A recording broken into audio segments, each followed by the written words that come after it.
Assalamualaikum warahmatullahi wabarakatuh. Perkenalkan, nama saya Sani Sapitri dari kelas 11-9. Pada video kali ini, saya akan menjelaskan materi mengenai proyek mata pelajaran peminatan. Di antaranya yang pertama, kimia. Saya akan menjelaskan materi mengenai faktor yang mempengaruhi kesetimbangan kimia.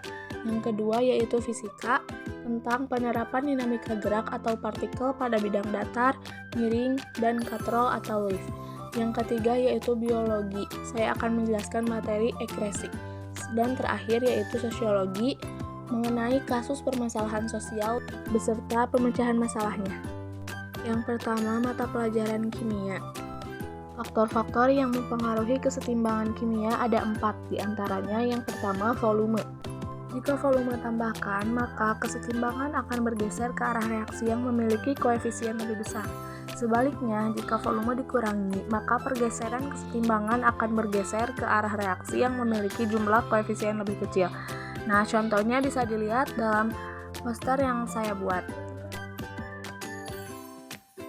Yang kedua yaitu tekanan. Jika tekanan diperbesar, maka kesetimbangan akan bergeser ke koefisien kecil. Sebaliknya, jika tekanan diperkecil, maka kesetimbangan akan bergeser ke koefisien reaksi yang lebih besar. Contohnya sebagai berikut. Selanjutnya yang ketiga yaitu suhu. Jika suhu dinaikkan, maka kesetimbangan akan bergeser ke arah pembentukan senyawa-senyawa yang menyerap endoterm. Ciri reaksi ini adalah harga delta H-nya positif. Delta H adalah harga perubahan panas atau kalor. Jika suhu diturunkan, maka kesetimbangan akan bergeser ke arah pembentukan senyawa-senyawa yang melepas panas eksoterm. Ciri reaksi ini adalah harga delta H-nya negatif. Yang terakhir yaitu konsentrasi. Jika konsentrasi unsur atau senyawa di salah satu ruas ditambah, maka kesetimbangan akan bergeser ke arah yang berlawanan. Sedangkan jika konsentrasi atau unsur senyawanya di salah satu ruas dikurangi, maka kesetimbangan akan bergeser ke arah dirinya sendiri. Selanjutnya yaitu mata pelajaran fisika. Materinya mengenai penerapan dinamika gerak atau partikel. Dinamika partikel adalah ilmu yang membahas tentang gaya-gaya yang menjadikan suatu partikel yang semulanya dia menjadi bergerak, atau gaya yang dapat mempercepat atau memperlambat gerak suatu partikel. Contoh penerapannya yaitu ada 3. Yang pertama, hukum Newton 1 menggambarkan resultan gaya yang dihasilkan adalah 0, yang menyebabkan benda yang diam tetap diam dan benda yang bergerak lurus akan bergerak dengan kecepatan konstan. Banyak penerapan hukum Newton yang bisa kita lihat dan rasakan dalam kehidupan sehari-hari. Contohnya seperti mesin piston pada mesin mobil dan mesin motor lainnya. Adanya gaya kinetik yang bekerja sehingga mesin bisa bergerak dengan cepat dan konstan. Selanjutnya, hukum Newton 2. Isaac Newton menyebutkan dalam teorinya bahwa gaya yang bekerja terhadap sebuah benda akan menimbulkan percepatan yang berbanding lurus dengan resultan gayanya dan akan berbanding terbalik terhadap masanya. Contoh penerapannya yaitu buah apel yang jatuh dari pohon ketika semakin dekat dengan tanah, maka kecepatannya akan semakin tinggi. Dan gerobak yang didorong oleh 1 orang akan lebih lambat ketimbang didorong oleh 5 orang. Terakhir yaitu hukum Newton 3.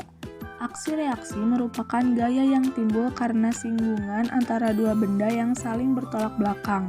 Gaya inilah yang disebut dengan hukum Newton 3. Gaya aksi yang diberikan suatu benda terhadap benda lain akan mendapatkan reaksi gaya yang nilainya sama dengan gaya aksi yang diberikan. Hukum aksi reaksi ini bisa kita temui di kehidupan sehari-hari. Contohnya seperti berjalan, berlari, atau berdiri di atas tanah merupakan salah satu peristiwa terjadinya gaya gravitasi, di mana kaki akan memberikan gaya dorong pada tubuh. Gaya dari kaki merupakan aksi dari tanah akan kembalikan gaya tersebut sebagai gaya reaksi. Yang ketiga, mata pelajaran biologi yang akan membahas sistem ekresi. Sistem ekresi adalah proses pengeluaran zat-zat sisa metabolisme yang sudah tidak digunakan lagi oleh tubuh.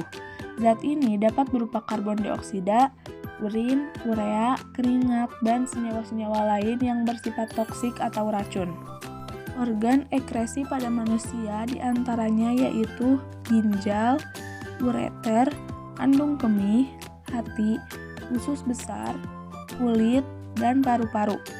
Adapun kelainan pada sistem ekskresi manusia, diantaranya yang pertama batu ginjal, yang kedua penyakit kuning, yang ketiga diabetes mellitus, yang keempat biang keringat, yang kelima albuminuria, yang keenam nefritis, yang ketujuh uretris, yang kedelapan pneumonia, dan yang kesembilan yaitu asma.